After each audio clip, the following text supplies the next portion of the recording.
Hey, so here's the 10 shocking truths if you're thinking about moving to Omaha. So the first is road construction. Road construction in Omaha. So basically we have two seasons. I mean, it's either winter or road construction. Ever since I've been driving, which is 40 plus years, there has been construction in this town. So be prepared for that. So there's, and really it's a lot of it's because of weather related issues. You know, the potholes, all the sand trucks, all the salt and the sand when they're out. There's actually a website you can go to, omahahotline.com. It'll literally talk about where the worst potholes are. It'll talk about some of the graffiti, litter and code violations, and even noxious weeds. So it's a pretty interesting website to go check out. There's been a ton of growth in Omaha over the last 10 to 20 years. So much to where now that we're actually adding a streetcar down in the UNMC area, because UNMC is purported to bring in 8,000 jobs over the next few years. So a ton of growth in Omaha. Farnham is one of our main roads that kind of gets people to the UNMC area, which is kind of in our Midtown area. And that is also under construction. A ton going on there because of the streetcar that's coming in. So number two is the commute time. What's great about Omaha is we have an interstate system that basically dissects the city. You basically can get from one side to the other in 20 to 25 minutes, really depending on traffic. So that's actually a huge plus for people that are moving in from out of town. You're not going to have a crazy long commute time. So it's really easy to navigate because our numbered streets run north-south. For example, 13th Street, 30th Street, 42nd Street. So it's real easy. It's the farther west we go, the numbers get bigger. Pretty simple. We have our named streets. So Dodge is our main street that everything runs off of Dodge Street. So we have Dodge, Blondo, Maple to the north, Dodge, Pacific, Center to the south.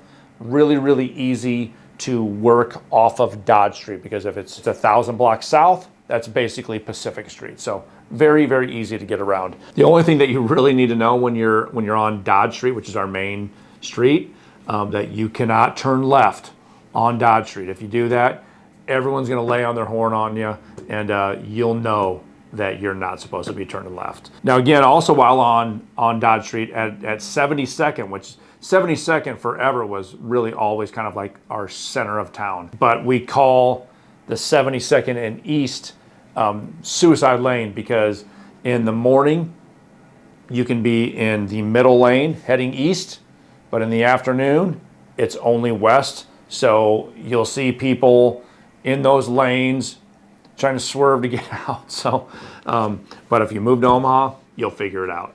And you'll figure it out pretty quick. The first time that you see some headlights coming at you, you'll be like, I gotta get out. The other road that takes you over into the Med Center, Midtown area, which will actually take you right by Warren Buffett's house, same thing. You can only travel eastbound on Farnham in the morning, and you can only travel westbound on Farnham in the afternoon. Both times, you're gonna drive right by Warren's house. Here's a third shocking truth about Omaha. Omaha's windy. People don't really realize that. We're out here in the plains, but it is definitely windy. You know, it's not uncommon. Like for example, this morning. This morning was about 9 degrees. The wind chill was about 15 below. So, and that is not uncommon in the wintertime to see a significant difference between the actual temperature and the wind chill temperature. Number 4 on the list, so Omaha has pretty high allergies. Actually, the report that I looked at had Omaha ranked as the 23rd highest rated allergy city in the country. And a lot of that is because of all the wind. Just be prepared for that. If you've got a lot of allergies and you move to Omaha, you might struggle. We've actually had people that have moved back out of Omaha because they had really, really high and challenging allergies and they just could not live here. And you might not even realize that you actually even have an allergy issue until you move to Omaha. Again, it's that wind that's moving that pollen around. That's the issue. And number 5 is Omaha is humid in the summer. I mean, it's not like it's Florida, but I'm telling you, June, July, August, it's pretty sticky. So, and you know, that's what helps us grow all that corn. So you want to be consistent on your maintenance, and make sure you get yourself a good HVAC contractor, if you move to Omaha, just like you need to get yourself a good realtor if you're coming to Omaha.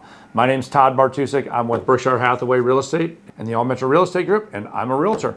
Number 6 is Eastern Nebraska has high radon. So the EPA recommended level not to exceed is what it's called a picocarry. So the EPA recommended level not to exceed is 4.0. Nebraska average is between 6 and 6.5.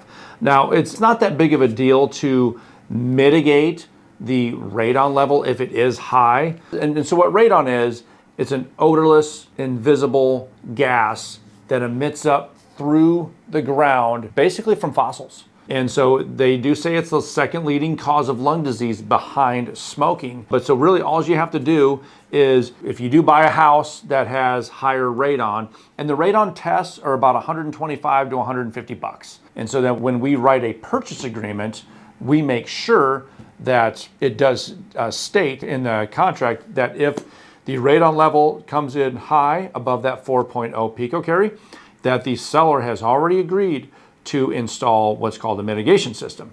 Those can be anywhere from $1,000 to maybe $2,000, depending on how big, how many suck points, what kind of plastic sealing off we have to do if there's any crawl spaces or things like that. So definitely can be handled, but something that you want to make sure that your agent is looking into for you. So number 7 is hazards. So let's talk about some of the hazards. So lead-based paint and lead-based soil. So any house in the country, if there's a house that was built before 1978, potentially has lead-based paint. But what Eastern Omaha has is we have some lead-based paint soil issues. So there was a plant back in the day called a Sarco for a number of years. Well, it was 125 years that it operated, and it created some of the highest lead soil contents in the country in some of our eastern and north Omaha areas. So if you do buy a house and it's in this area, in the lead soil area, you'll have to sign a disclosure that says that you're acknowledging that there could be some lead soil in those areas. So number 8, homeowners insurance. So I think we all know that everyone's homeowners insurance have definitely gone up. Nebraska's have gone up probably more than the average over the last couple of years. Tornadoes, flooding, hail, high winds, right? So those are the culprits that have definitely caused some property damage here over the last couple of years. In fact, just last April, we had an EF4 tornado that went through our Bennington and Elkhorn areas that took out hundreds of houses. So I just know that your homeowners insurance are definitely going to cause your payment to go up. So we need to keep that in mind. Now, let's talk about the good stuff, right? So, I just gave you a bunch of, some possibly shocking things that you might not know that might make you scratch your head and say like, whoa, I didn't know that about Omaha. But here's some good things about Omaha. So we've got a great trail system. So if you like the outdoors, if you like to ride your bike, if you like to jog, get out and just be active, we got a great trail system that runs along our Papillion Creek, the Papio Creek is what we call it. But we've got a great trail system that runs basically from the northernmost part of the city all the way down, past Bellevue. You can ride that thing for, I don't know, I think it's 30 miles long, somewhere in that ballpark. We've got a lot of dams to control the flooding, so we've got, great areas for fishing. If you are moving to Omaha and you are going to get homeowners insurance, and you'll have to if you're going to have a mortgage, you're going to want to make sure that your house is not in a floodplain. Because if your house is in a floodplain, you're going to pay 2 to 2.5 times more than your typical hazard insurance for that flood insurance. Some of the other things is that we don't have great national retailers. We don't have Nordstrom's, we don't have Macy's. Your closest IKEA is in Kansas City. Interestingly enough though, we have Chico's. Apparently Chico's is real popular. I don't shop there. It's not really my speed. And then we also have Ann Taylor's. Again, shocker, I also don't shop at Ann Taylor. But we do have some nice size shopping malls. We have Village Point, which is in the western Omaha area. We've got a lot of great restaurants and stores. You got your Apple Store, you've got your Lululemon, you've got all those out there. Regency, which is in the area where I'm at. We've got some nice high-end shops there. Borsheim's, which again is owned by Berkshire Hathaway. That's a high-end jewelry store. And then we've got Nebraska Crossing, which is the outlet mall, but it's all the discount Like you've got your Nike outlet mall out there. And so that's a really popular place also. Easy to get to, it's right off the interstate. So, so we do have definitely, I mean, a lot of national retailers. We just don't have, like I said, the Macy's and the Nordstroms. That was pretty much the list. If there's anything I could ever answer any questions about, feel free to email me, call me, text me. I'm a lifelong resident of Omaha, and I'm here to help. Again, I'm Todd Bartusek, Berkshire Hathaway Real Estate, the All Metro Real Estate Group.